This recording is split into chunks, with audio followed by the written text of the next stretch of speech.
All right. Let's see. Alonzo Bowden is waiting in the wings. We'll bring him in a second.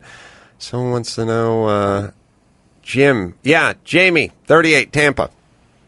Hey, Adam and David and Brian and Allison, much luck to you as you go through this journey. Thank you.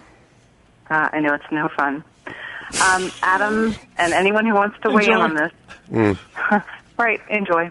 What do you guys think about people who overshare on Facebook, especially about working out and bragging and things like that? Because that's all that seems to be there on Facebook.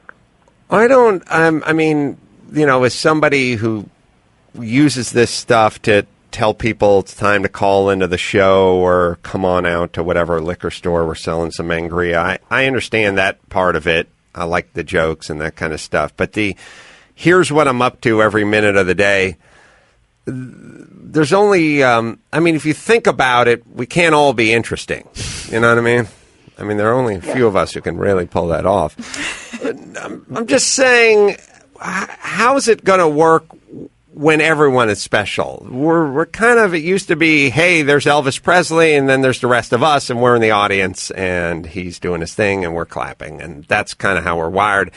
And now everyone wants a little taste of that, and I don't know how it's going to work mathematically, because if everyone who's in the audience is standing on stage, then there is no audience. It's literally like we're taking a Rose Bowl filled of audience and all cramming them up on stage so everyone can get their shot. But who's going to watch us get our shot? I was screaming at Dr. Drew during the Wawa Wubsy thing that drove me nuts. There should be a class action lawsuit, and I've shared this with you guys before. But Wawa Wubsy is sort of said it best when he was talking about everyone. The cartoon my kids would watch when they went through their 4 or 5 year old stage, which is really kind of this what the society is turning into in a nutshell. But Jamie, the oversharing, I don't think other people know how little other people care. I really don't, and I think we would be devastated. And I don't know if we could handle it. Do you know what I mean? It'd be like, right now, there's spit in your mouth. It's your spit. And it probably doesn't vary chemically much from anybody else's spit, but if you found out it was someone else's spit, you'd never stop throwing up, right? Right. Unless it was Absolutely. Natasha Kinski. Kinski's spit. Yeah, no, that's a different story. Or Bowie, for that matter. But the vast majority of people that overshare on Facebook, if their spit was in your mouth. Yeah, what I'm saying is if they and you really knew how little people care, I think you'd kill yourself. I think Jamie, though, needs to know that we care. We care. I feel like there's a sadness that is coming through, and I do care, Jamie. Jamie, we care. Everything I do is fascinating, and everyone wants to know all about it. That's what I'm saying. I never did Facebook, and I just signed up on an old thing that someone made a page for me years ago, like 4 years ago. Humble I brag. signed up this week because I have to do this chat Thursday about the CNN thing. I don't get Facebook. It seems even more harder to cope with. Twitter, I get. It's sort of, I'm just going to tell you what I want to tell you and get out. Twitter's like the best parts of Facebook. Yeah, I don't know how the Facebook thing works either. Hey, Jamie? Yes. You married? Yes. You have kids? One. Mm-hmm. How's the marriage going?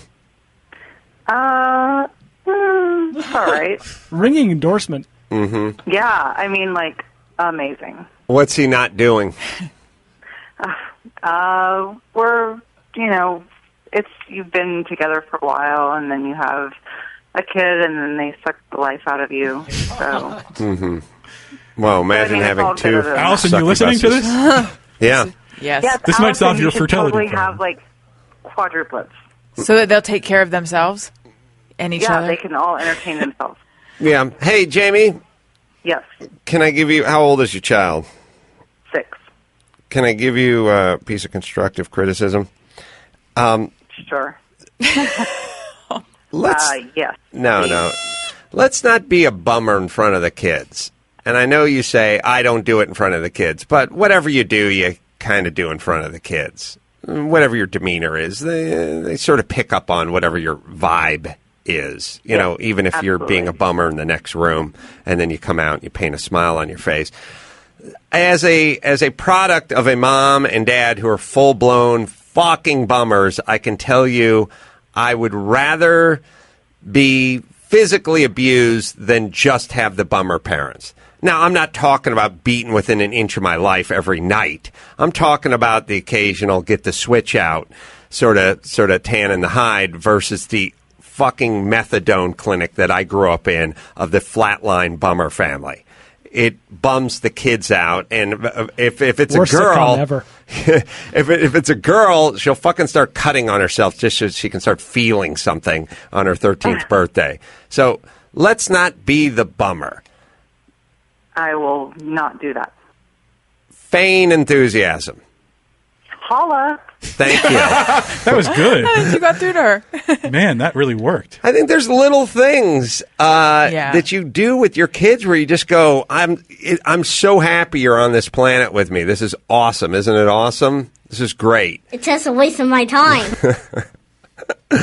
Just fucking say it. I think what I mean? I think that, no joke, you give a lot of advice on this show. That's the best advice I've ever heard. I think that's 100% the thing that I think about my childhood, which was fucked up in certain ways, but my parents both expressed a love for me being there, and I think that's the most important thing I got from them. Well, you know, we focus all the time on making the kid feel good about themselves. Right. How about making the kid feel good about yourself and your relationship to them?